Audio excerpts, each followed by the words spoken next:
दोस्तों आज बताता हूँ मेरा जो है कनाडा आने का जर्नी। कनाडा पीआर में आया था और बिना किसी एजेंट के आया था मैं। मेरे को लगे थे मात्र 2 लाख रुपए जो मैंने गवर्नमेंट को पे किया। ठीक है, तो पूरा बैकग्राउंड देता हूँ। मैं इंडिया में बेंगलोर का ही हूँ मैं। बेंगलोर में था, नौकरी कर रहा था आईटी कंपनी में। तो एक मिड लाइफ क्राइसिस होता है ना कि लाइफ में जब आपके साथ सब अच्छा चल रहा होता है तो आप सोचते हो कि बहुत अच्छा कैसे करूं। ठीक है, और मेरे को एक चीज़ बेंगलोर में बहुत तंग कर रहा था, वो था ट्रैफिक। मेरे को 2 घंटे लग रहे थे सुबह ऑफिस तक जाने के लिए और ऑफिस से घर आने के लिए और 2 घंटा। और 2 घंटा जो ट्रैफिक ना, बम्पर टू बम्पर आप जब जाते हो ना, तो आपका दिमाग और दिल दोनों जो है फ्यूज हो जाता है। तो मेरे को उस समय लगा कि भाई कनाडा एक ऐसा ऑप्शन दे रहा है पीआर में आने का, तो ट्राई कर लेते हैं। वाइफ से मैंने पूछा तो बोली कि होता है तो देख लेंगे, नहीं होता है तो ठीक है। अब क्या होता है, जब आपको कहाँ से शुरू करना है पता नहीं है ना, तो आप क्या करते हो, आप देखते हो इंटरनेट, गूगल शूगल जो भी करते हो, वहाँ देखते हो सबसे पहले आपको आता है ऐड। किनका?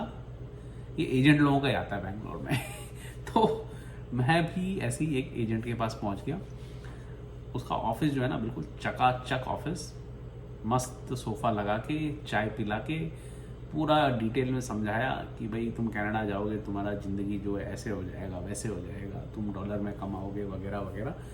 तो जो भी कहानी थी मैंने सुनी और उन्होंने बोला कि बस आपको 50,000 देना है। शुरू में आपके कुछ टेस्ट वेस्ट हम करके देखेंगे कि आप एलिजिबल हो कि नहीं, और फिर जो है आगे की कार्रवाई करेंगे। तो भाई मैंने थोड़ा सा दिमाग लगाया। मैंने उनको पूछा कि आप क्या टेस्ट करोगे। उन्होंने बोला आपका अंग्रेजी कितना है, क्या लेवल है। मैं बोला भैया मैं आईटी कंपनी वाला हूँ और मेरा जो बात बाहर वालों से ही होता है, तो आपसे मेरे को टेस्ट कराने की ज़रूरत नहीं है। उन्होंने बोला नहीं नहीं, आपको जो है टेस्ट आईएल्स वाला देना है। तो मैं समझ गया कि भैया ये आईएल्स नाम का कुछ टेस्ट है जो देना है। तो मैं दिमाग में उसको नोट कर लिया। फिर मैं बोला आप और कोई रिक्वायरमेंट है? बोला नहीं, हमको चेक करना है आपका जॉब जो है वो कहीं ये कनाडा के अंदर बैठता है कि नहीं। तो फिर मैंने पूछा कि आप कैसे चेक करोगे? नहीं, हमारा इंटरनल रिसोर्स है वगैरह वगैरह। मैं बोला ठीक है, 50,000 अब ऐसे चना तो नहीं है कि मैं ऐसे ही लेके आ जाऊँ। मैं बोला ठीक है, मैं वापस आता हूँ। फिर मैंने गूगल किया और जितने भी एडवर्टाइजमेंट्स थे ना, उसको हटा के मैंने थोड़ा चेक किया कि कनाडा गवर्नमेंट का वेबसाइट इमिग्रेशन के लिए कहीं है कि नहीं। ठीक है, तो वो थोड़ा कंफ्यूजिंग लगता है, आपको समझ में नहीं आएगा कहाँ से शुरू करना है। तो मेरे साथ भी वैसे ही हुआ था। मैंने फिर धीरे धीरे समझना शुरू किया कि एक कैलकुलेटर है और उस कैलकुलेटर में आप जब अपना पूरा डिटेल डालते हो तो आपको वो कैलकुलेटर बताता है कि आप एलिजिबल हो कि नहीं। तो मैंने जब पहली बार डाला ना, तो मेरे को एलिजिबल नहीं दिखाया। तो कोई भी होता तो बोलता ठीक है, फिर एजेंट के पास चले जाता। मैंने बोला मेरे को एलिजिबल क्यों नहीं दिखाया। फिर मैं वो कैलकुलेटर पूरा ना स्टडी करने लग गया। तो पता चला जैसे जब तक आप आईएल्स का रिजल्ट नहीं डालते हो, जब तक आप बताते नहीं हो कि आपका इक्विवेलेंट पढ़ाई जो है कनाडा में क्या होगा, आपका एक्सपीरियंस कैसे आप दिखाओगे, तब तक पॉइंट आपको मिलेगा नहीं। तो एक बार ये समझ गया ना, तो मैं बोला भाई एजेंट का अब ज़रूरत है नहीं, इनको करो साइड में, खुद अपना शुरू करो प्रोसेस। तो मैंने प्रोसेस शुरू किया। बहुत सिंपल प्रोसेस था। डॉक्यूमेंट्स अरेंज किए मेरे, अपना एजुकेशन क्रेडेंशियल्स के लिए, आईएल्स का एग्ज़ाम दिया, थोड़ा बहुत पढ़ाई किया, पूरे नंबर आए। बहुत सिंपल एग्ज़ाम है। मैं टाइम मिला तो वीडियो बना दूंगा मैंने कैसे तैयारी किया, और आप लोगों को उससे हेल्प भी हो जाएगा। मैंने एक 50 वर्ड ऐसे डिफ़िकल्ट वर्ड पढ़ाई किए और उसको अंडरस्टैंड किया जो मैं उस एग्ज़ाम में डाल सकूं, कि मेरा अंग्रेजी जो है बिल्कुल उच्च लेवल का लगे।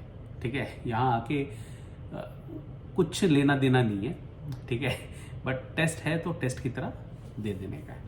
तो मैंने वो दिया, और जब मेरे पास ये दोनों था ना, उसके बाद मैंने जाके वो कैलकुलेटर में स्कोर चेक किया और मैं देखा कि भैया मेरा अच्छा स्कोर आ रहा है। डाला है और इमीडिएटली जिस दिन डाला उसके 3 या 4 दिन के बाद मेरे को आ गया इनविटेशन टू अप्लाई, क्योंकि मैंने तब तक पूरा प्लानिंग ठीक से किया हुआ था। तो आप लोग भी ये चेक जरूर करना। एक बार ये हो गया ना, उसके बाद तो प्रोसेस आपके हाथ से निकल गया। उसके बाद तो आईटी आ गया, मतलब बाकी प्रोसेस बैकग्राउंड चेक ये फलान ढिमकान ये सब रहता है। आपको प्रूफ ऑफ फंड जमा करने को बोलेंगे, जो बहुत मुश्किल नहीं है। और वो प्रूफ ऑफ फंड आप गवर्नमेंट को नहीं देते हो, वो अपने पास ही रखते हो जब आप यहाँ आते हो आपके खर्चे के लिए। तो मैंने वो भी अरेंज कर लिया, प्रूफ ऑफ फंड, मेडिकल ये वो जो भी बोला वो सब मैंने करके उनको पकड़ा दिया, जब जब पूछा तब तब। ठीक है, तो वो एक बार हो गया। तो बीच बीच में कभी कभी सवाल कर लेते हैं कि भाई इसका मतलब समझाओ। ठीक है, जैसे हमारे शादी को लेके पूछा कि तुम्हारे सर्टिफिकेट में एक वर्ड लिखा है कि तुम्हारा शादी जो है वो सोलमनाइज्ड हुआ है, पर ये रजिस्टर कब हुआ, जबकि वो सर्टिफिकेट में सब कुछ लिखा हुआ था। तो फिर हर किसी को नहीं आता ये प्रॉब्लम, ये मेरे ख्याल से वो पकड़ पकड़ के मेरे साथ ही कर रहे थे। ठीक है, तो मैंने फिर ministry of external affairs India में उनको मेरा सर्टिफिकेट भेजा, उन्होंने सील लगाया और बोला भैया ये शादी वैलिड है, और फिर मैंने वो IRCC को चमका दिया। और ये जो है ना, आप मानोगे नहीं, बहुत एफिशिएंट सिस्टम है। मैं बेंगलोर में बैठे बैठे, मैं बंदे को जानता भी नहीं था, मैंने कॉल किया लॉयर को, उसको डिटेल भेजा, वो अपने हाथों हाथ किसी बंदे को भेजा, अगले दिन करा के लेके आ गया। मिनिस्ट्री ऑफ एक्सटर्नल अफेयर्स में मेरे को करीब 1000 रुपये देना पड़ा। ठीक है, अगर मेरे को खुद से जाना होता या कुछ करना होता टाइम लगता। तो ये सब जो है चीज़ों के लिए थोड़ा बहुत पैसा जाना मेरे लिए ओके था। और फिर जब सब कुछ हो गया और मैंने जमा कर दिया, फिर बोला भैया तुम आ जाओ। ठीक है, तो यहाँ आने के बाद पहुँचा, और जितना भी मैंने सोचा था ना कनाडा के बारे में, उसका विपरीत होना शुरू हो गया। मतलब अगर मैंने ज़ीरो से स्टार्ट किया ना, -1, -2, -100, -300 वहाँ तक चले गया। मेरा बिजनेस का लॉस हुआ, नौकरी ढूंढना शुरू किया तो पता चला जो भी मेरा इंडिया का नौकरी है वो पूरा का पूरा ज़ीरो हो गया। ठीक है, यहाँ कोई पहचानने वाला नहीं है। तो फिर मैंने देखा कि भाई मेरा जो जर्नी है ना, उससे कुछ लोगों का भलाई हो जाए।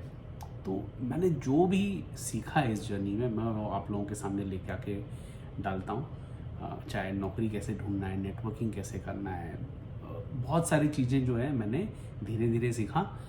ये चीज़ आप लोग जो जल्दी सीख लो, और आप जब यहाँ आओ तो आपको सब कुछ अच्छा से शुरू हो जाए, तो आपको वो एक इमिग्रेंट जर्नी जो है ना, वो कम पिंच करेगा।